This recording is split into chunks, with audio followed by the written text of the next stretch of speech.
You want to support Roland Martin Unfiltered? Be sure to join our Bring the Funk fan club. Every dollar that you give to us supports our daily digital show. There's only one daily digital show out here that keeps it black and keep it real as Roland Martin Unfiltered. Support the Roland Martin Unfiltered daily digital show by going to RolandMartinUnfiltered.com. You can make this possible. The National Association of Black Journalists is calling for the immediate termination of two top CBS officials, the president of CBS stations, Peter Dunn, and his senior vice president of news, David Friend. These are their photos. Last night, NABJ held a meeting with top brass at CBS after an LA Times article was released Sunday morning detailing the racist and toxic work environment at the company, including racist misconduct by both Dunn and Friend. Now, after confirming the reports with members who work for the network, for the CBS owned and operated stations, NABJ ordered this release. I was a part of that phone call. I'm the vice president for digital for the National Association of Black Journalists, and we laid out that nothing can happen until Dunn and Friend are both fired. We're going to talk about this story now with Meg James. She's a staff writer for the Los Angeles Times who wrote this story in a moment. Folks, it is a shocking and stunning story that lays out a number of issues. Literally, according to the story, one of that Dunn argued that he did not like the jive talk. Dunn is there on the left. The jive talk of popular anchor Yuki Washington in Philadelphia. He is an institution in Philadelphia. He also complained that he danced too much on the air. He literally said that, folks, to officials there. Another disturbing story that really bothered us, is someone you've seen on this show, Brooke Thomas. Brooke Thomas was hired to be a morning anchor there at the CBS affiliate in Philadelphia. 2 days in to her tenure, Dunn was essentially saying, "I want her off the air." They didn't like how she sounded. They didn't like how she looked. She had no idea why she was fired. It was very shocking and surprising to a lot of people why that happened. We know Brooke. We've had Brooke on our show on many times before. And again, folks, it was really a shocking and stunning story. And again, guys, let me know when we have Meg, because if you read this story, if you go to latimes.com, you can actually read the story. If you go to nabj.org, you can actually see our full statement and actually see the statement. In fact, pull up this NABJ statement. I'm going to read the full statement. Y'all should have that as a full screen graphic. Do we have it? Okay, I don't know why we don't have that as a graphic, folks. We should have that statement. So let me just pull it up on their website. This is important for everybody out here because we understand how vital it is to have African Americans in these particular positions. We understand what happens. But when you have managers, white managers, who are literally freezing out African Americans, not just from appointments, but also from advancement, they're stunting their career growth. That's what they're doing. This is the statement here that we released. The National Association of Black Journalists met Sunday night with CBS officials regarding disturbing revelations and allegations from the LA Times about the racism and toxic work environment at the company. Specifically, the CBS television stations. Those stations operate under the leadership of Peter Dunn, president of CBS stations, and David Friend, senior vice president of news for CBS stations and VP of news at WCBS TV New York. Based on the racist comments detailed in the LA Times story, as confirmed by two former CBS executives, NABJ is calling for the immediate termination of Dunn and Friend. The troubling issues raised in the story are not just confined to one TV station. NABJ has heard from numerous CBS employees across the country and has been made aware of multiple lawsuits and investigations. It is clear that there is a massive problem among CBS-owned and operated stations, and in order for the company's culture to be transformed, it must begin with the firing of Dunn and Friend. The disturbing details that surface in Sunday's LA Times are consistent with multiple workplace concerns currently expressed by CBS employees and brought to the attention of NABJ and to CBS executives in 2 in-person meetings in the last 18 months. Many of these employees have told us that they are afraid to speak about their concerns out of fear of retaliation from their bosses, including Dunn and Friend. Participants in the Sunday night meeting included NABJ Executive Director Drew Berry, Vice President Broadcast Ken Lemon, Vice President Digital Roland Martin, CEO of CBS Branded Assets George Cheeks, who heads the CBS television network, CBS News and CBS TV stations, and Marva Smalls, Executive Vice President and Global Head of Inclusion. NABJ President Dorothy Tucker has not been involved in any of these discussions with CBS because she is an employee of the company, and NABJ board policy prohibits anyone from taking part in discussions about their own company. Cheeks and Small agree with NABJ that there must be an external-led investigation and pledge to work with NABJ on a path forward. Now, there are a number of allegations that were in the story. We're going to talk with those in a second. But this was a quote here that came from Ken Lemon. First of all, this is what NABJ, we understand. WCBS in New York has just one full-time black male reporter hired this year after going more than 5 years without one.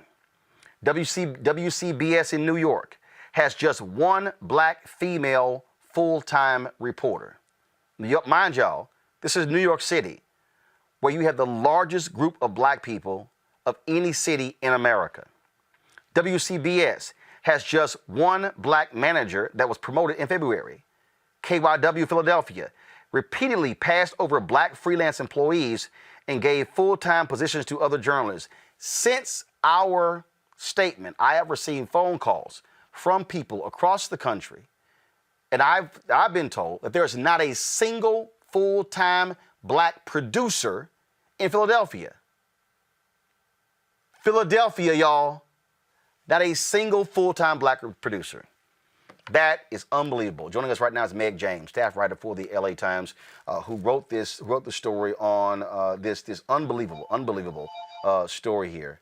That is unbelievable. And so, Meg, you detailed in your story, and I've already said it, where Dunn made that called Yuki Washington just a jive guy, ridiculed his dancing, how Dunn and Friend criticized the accent of Brooke Thomas, her work a few days into her new assignment.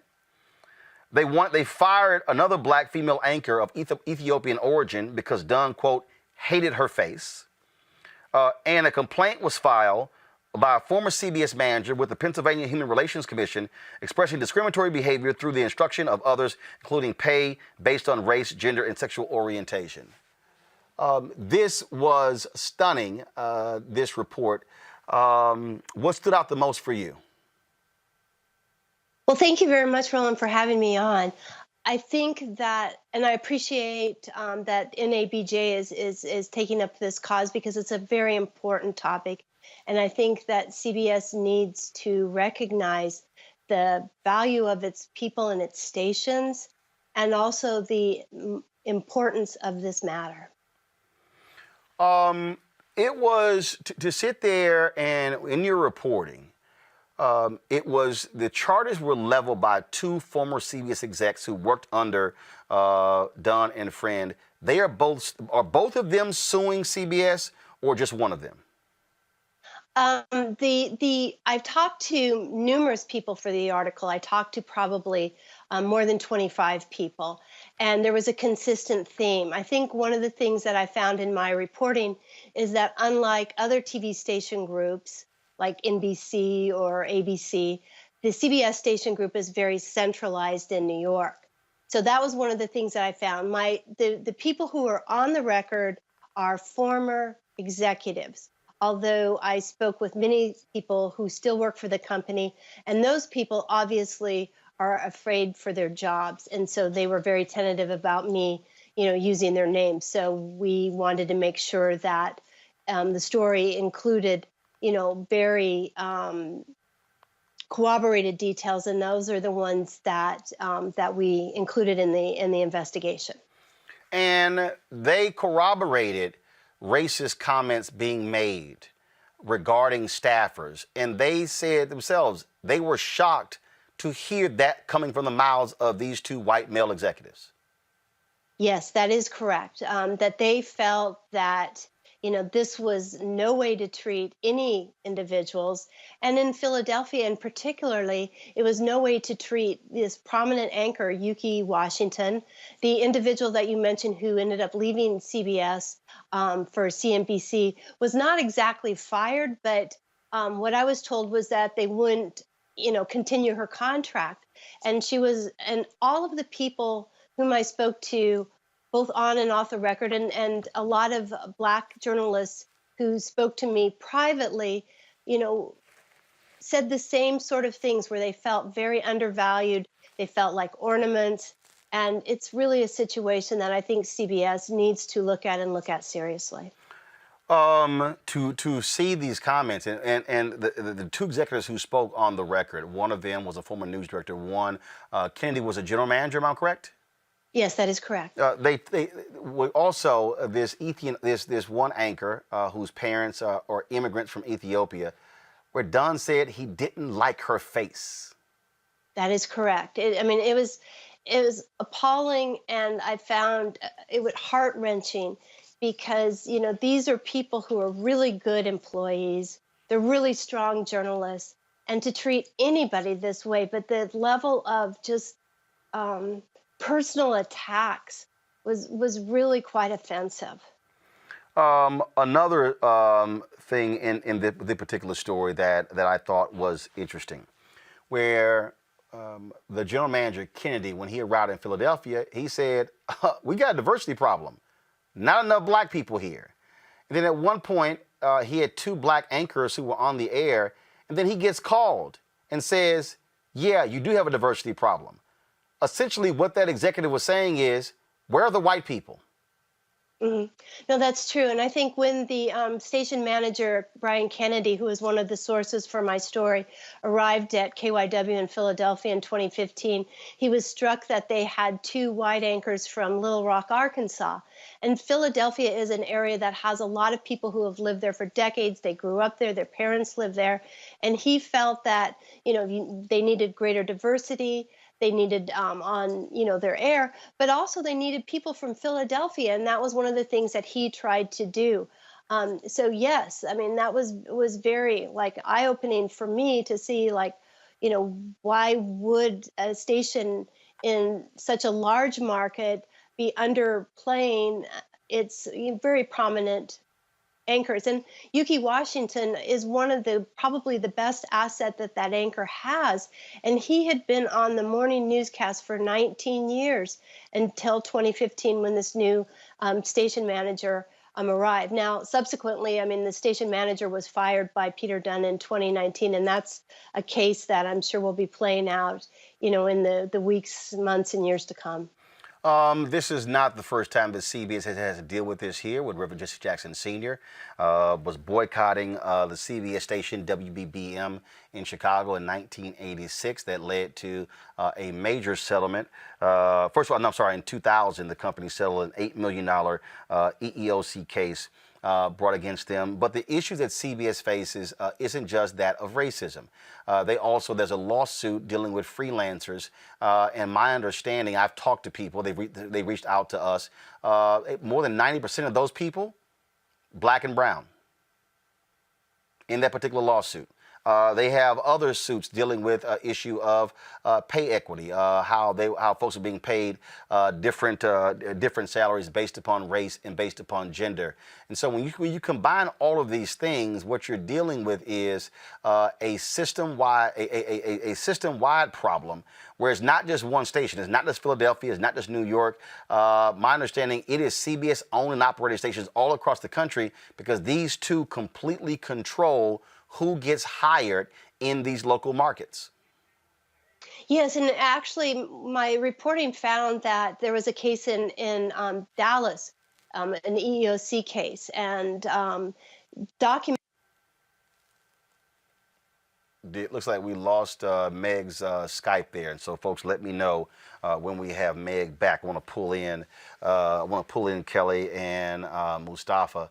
So look like we've lost your Skype. We'll get her right back. Kelly, this is the sort of thing that we have seen. Look, NABJ was founded 40 years ago. in 1975. We've seen this. We've seen this constantly, over and over and over, 45 years ago, I'm sorry, constantly over and over and over again. And this is a reality. We're talking about 2021 here. We're talking about what needs to be done. For folks who understand, George Cheeks, who runs all of CBS, is biracial.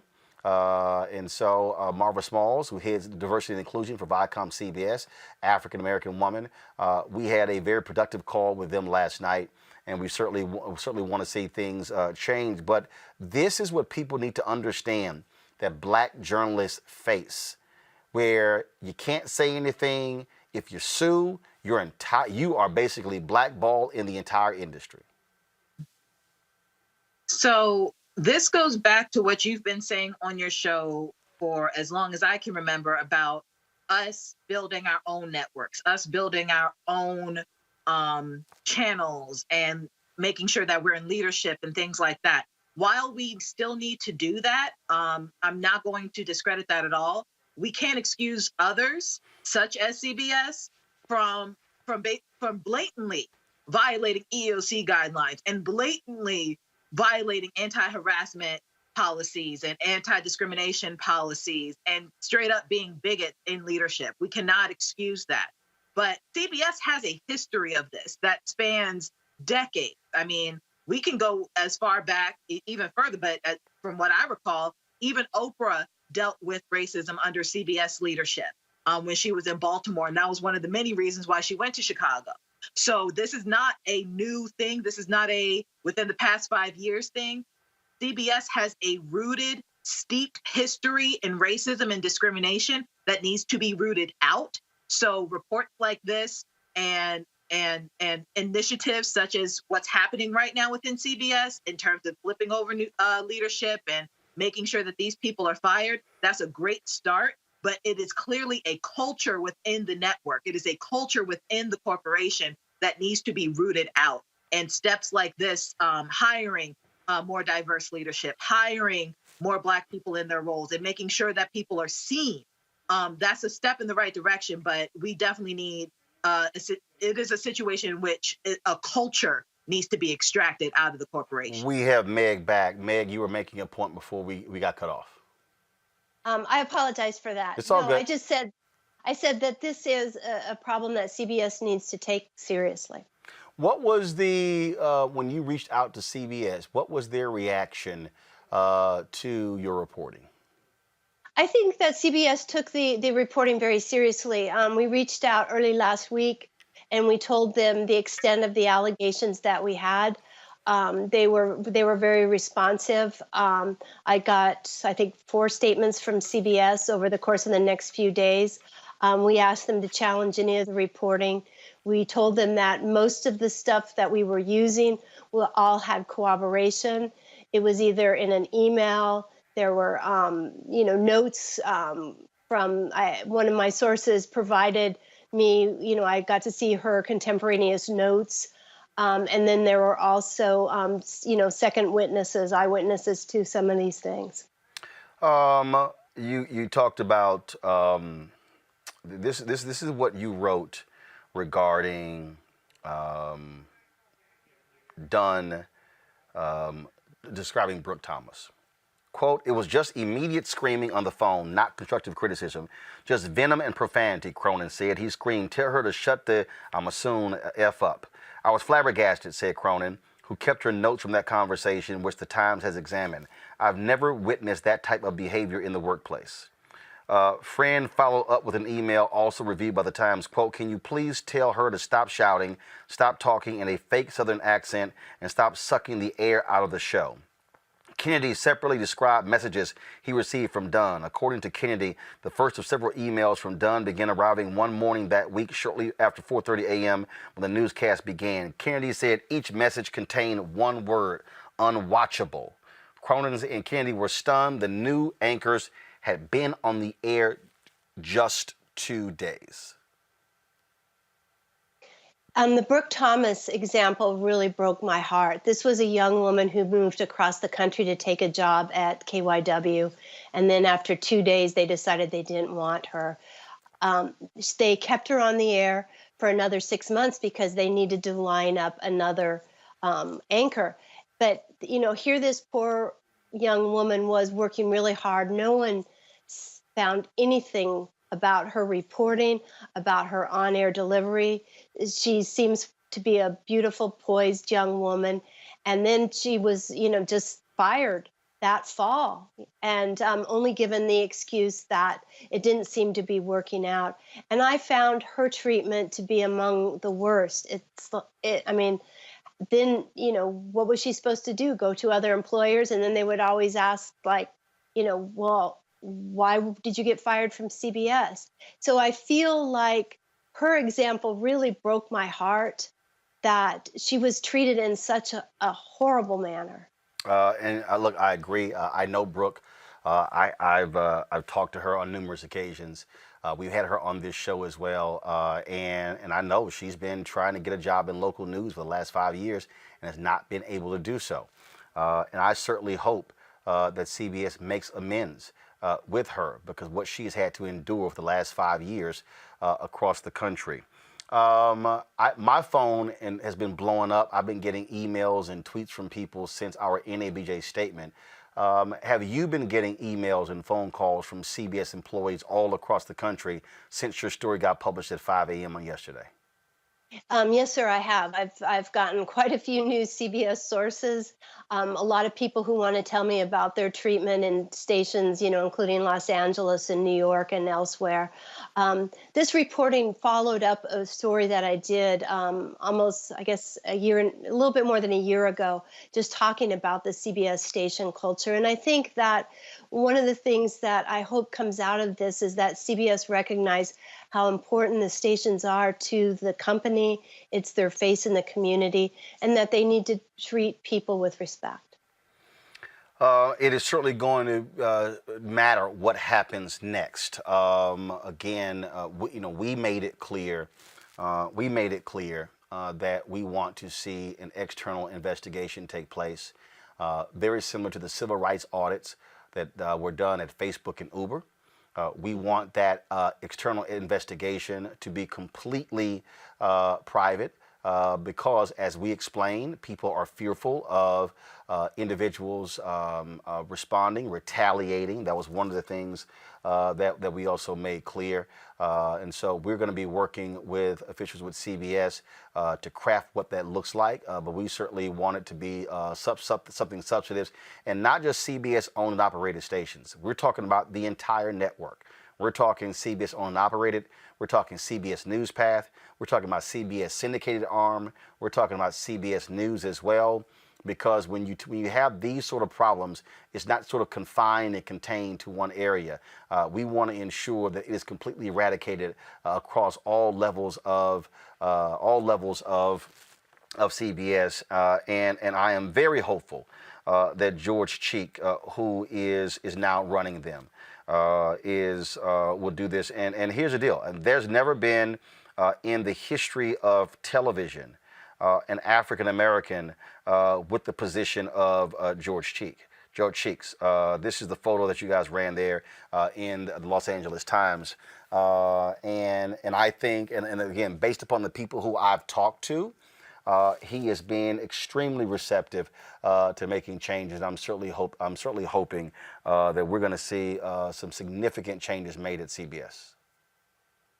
Thank you, Roland, for your work on this. And I would assume that you have some additional stories that are going to be coming up. So we'll be looking forward to those stories. And as I said, I'm sure with your phone blowing up, you're sort of plotting a whole list of other stories, because again, this story does not end just with this. There's a lot more out there, and it'd be great to see it.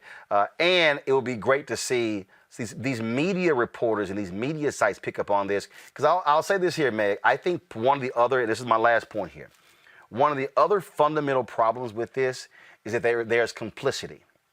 there's complicity among a lot of media writers who cover the media industry because they don't want to delve into this stuff. They'll deal with some other stuff, but they don't want to really delve into this stuff. And so your story is important because it is rare to see this amount of time and energy put into it, unless somebody made some comment on the air or something along those lines, because they're not, a lot of them are unwilling to touch issues of race. And I know some media folk have been upset with me today. I tweeted out to Brian Stetler at CNN, Alex Weprin at the Hollywood Reporter, others. I'm like, when are y'all going to at least retweet Meg's story? When are y'all going to at least retweet the NABJ statement? Well, I appreciate that. And I also appreciate my editors at the LA Times who gave me about 3 months to pull together reporting that I'd been doing. And so I feel very grateful that they recognize the importance of this very important topic. So for everybody who's watching, this is, I've seen people, Meg, a lot of people, they tell me, man, why are you asking people to join your fan club, subscribe to your show? Y'all, this is why local journalism matters. This is why, because if Meg did not have 3 months to do this story, you would not see this comprehensive story. That's why it matters. And so if you're in Los Angeles, you can subscribe anywhere around the country or the world to the LA Times. But this is why it matters for us to subscribe, because that allows reporters to be able to do these things. And so, Meg, great job. We look forward to more work. Thank you, Roland, and thank you for having me. All right, thank you very much. Let me go back to Mustafa and Kelly. Mustafa, I want to get your thoughts on this. You heard what Meg had to say. And this is the kind of stuff that we talk about all the time that white journalists don't want to go. And I keep saying, yo, y'all love talking about, race with the Republican Party or something with a corporation. This happens in media. I said, and media is the last bastion because it is media that shines a light on this stuff. And then if folks are unwilling to deal with race in media, you can't deal with race in corporate America or race in politics or race in education or anything else. It's extremely difficult for folks to put the mirror up to themselves or to their organizations because often they're not going to like what they see. And often many of the stories or narratives that they're highlighting, as you said, with others are playing out in their own respective organizations.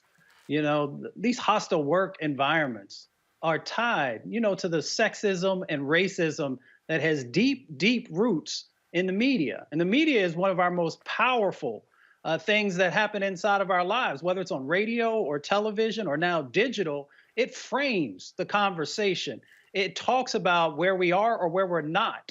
This is just critical because when I was thinking about the sister who for 5 years now hasn't been able to get another job, this stuff plays out both mentally and physically on individuals, and it also sends messages to folks. So I'm glad that they're going to do the, this investigation, or I hope that they follow the recommendations that you all put forward for them to get serious about the investigation.